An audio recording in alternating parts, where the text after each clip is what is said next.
Assalamualaikum warahmatullahi wabarakatuh. Apa kabar anak-anak ibu semuanya? Alhamdulillah kita semua hari ini dalam keadaan baik-baik saja. Kembali lagi bersama Bu Neni di pelajaran pendidikan agama Islam dengan tema kita hari ini, iman kepada kitab-kitab Allah.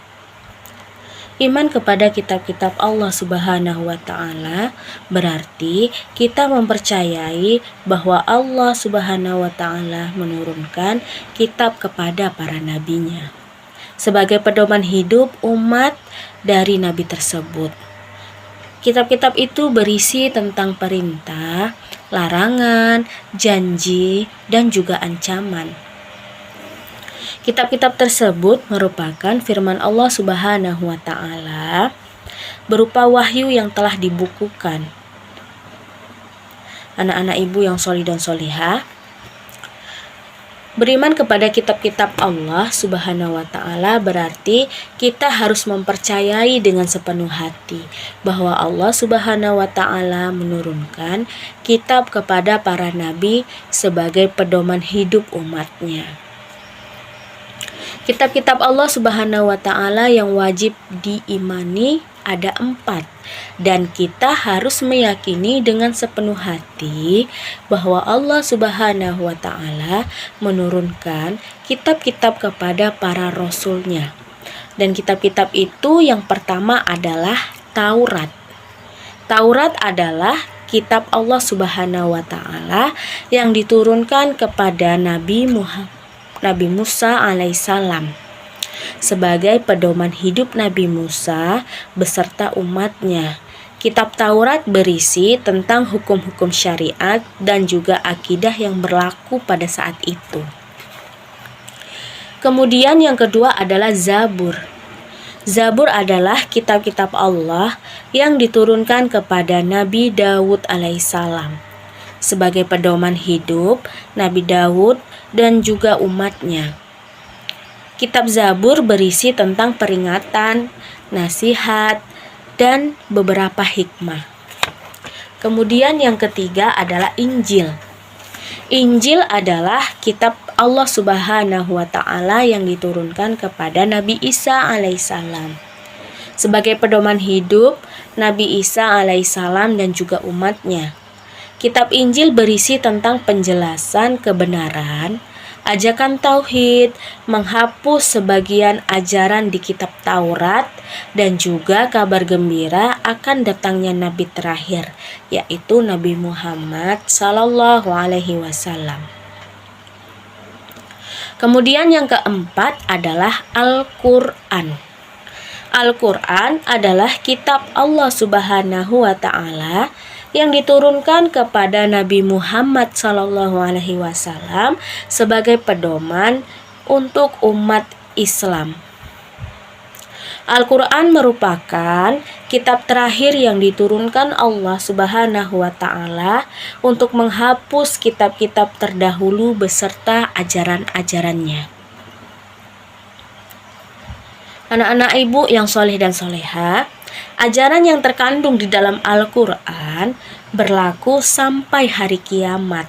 Al-Quran akan dijaga langsung oleh Allah Subhanahu wa Ta'ala sepanjang masa. Tidak akan ada yang dapat mengubahnya. Al-Quran merupakan mukjizat Nabi Muhammad SAW yang terbesar dan terhebat. Membacanya saja kita sudah berpahala loh, yang terhitung per huruf. Apalagi mempelajari dan mengamalkannya, tentu pahalanya berlipat ganda. Nah, ibu punya sebuah nyanyian yang akan kita nyanyikan bersama. Ikutin ibu ya. Kitab Allah ada 4, ayolah kita ingat-ingat. Injil, Zabur, Taurat, Al-Quranku yang hebat.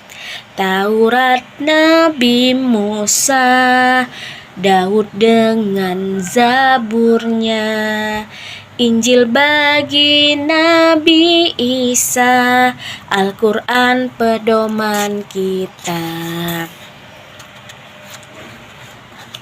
Kemudian, bagaimana Bu cara kita beriman kepada kitab suci Al-Quran? Nah, anak-anak ibu yang solih dan soleha, kita bisa melakukan beberapa langkah yang kita yakini. Yang pertama, kita bisa meyakini bahwa Al-Quran itu benar-benar wahyu Allah Subhanahu wa Ta'ala yang diturunkan kepada Nabi Muhammad Sallallahu Alaihi Wasallam. Kemudian, yang kedua, kita meyakini bahwa Al-Quran adalah kitab suci yang menjadi pedoman hidup umat Islam. Kemudian, yang ketiga, kita bisa meyakini kebenaran isi Al-Quran tanpa ada keraguan sedikit pun di dalamnya. Dan yang keempat, kita bisa meyakini isi Al-Quran itu berlaku sampai akhir zaman. Kemudian, yang kelima, kita bisa meyakini bahwa membaca, mempelajari, memahami, menghayati, dan mengamalkan Al-Quran merupakan ibadah kepada Allah Subhanahu wa Ta'ala. Kemudian kita harus membaca, mempelajari, memahami, dan menghayati isi kandungan Al-Quran.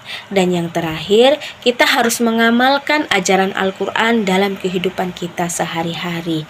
Bagaimana anak-anak ibu semuanya? Apakah sudah siap menjadi anak-anak yang soleh? Alhamdulillah, kita semua akan menjadi anak-anak yang soleh, yang rajin mengaji, dan terus mempelajari Al-Quran. Baiklah, pelajaran kita telah berakhir. Ibu akhiri dengan wabillahi taufik wal hidayah. Wassalamualaikum warahmatullahi wabarakatuh.